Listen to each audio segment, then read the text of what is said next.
Parce qu'en France, sur l'ensemble du territoire national, DOM et TOM compris, il y a un professeur de criminologie. Pas deux, hein. Un. Pourquoi? Parce que la criminologie est considérée comme un outil patate chaude. Les sociolâtres, je ne parle pas des sociologues, pour qui j'ai le plus grand respect, mais c'est un culte, la sociolatrie, considèrent qu'en fait, il n'y a pas de mal. La société est mauvaise et les individus sont bons. C'est une sorte de rousseauisme étrange. Voilà. Les pénalistes pensent que seul le droit va répondre à cette question et en fait, chacun fonctionne en tuyau d'orgue sans jamais se parler, ni se rencontrer, ni se concerter et au nom de la sacro-sainte indépendance médicale, pénale, judiciaire, etc. Et puis, sur le terrain, vous découvrez subitement que des tas de gens s'occupent du sujet. À marmottant, des acteurs de terrain, des associations, des gardiens de prison, des magistrats, des avocats, des défenseurs des droits. Mais ils le font, voilà, à la petite semaine, dans leur coin, etc. Et puis quand vous leur offrez un terrain d'apprentissage et surtout de partage, de retour d'expérience, de reconnaissance.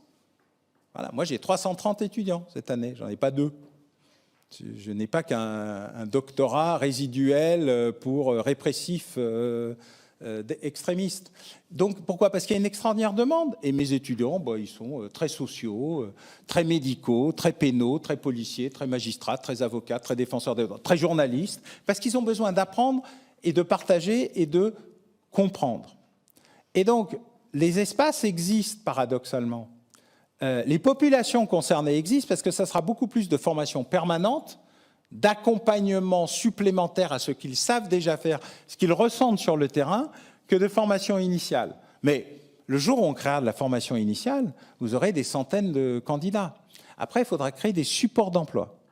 Et là, vous allez entrer dans un débat budgétaire, quoi qu'il en coûte plus, ça dépend des jours, il faut voir. Enfin, vous connaissez cette histoire aussi bien que moi. Mais dans la réalité, la quasi-totalité des besoins, des moyens existent, invisibles, non coordonnés, non concertés, non reconnus, non respectés aussi. Parce que tout le monde se fout de ce qu'ils font. Éventuellement, on leur fait un petit chèque de subvention.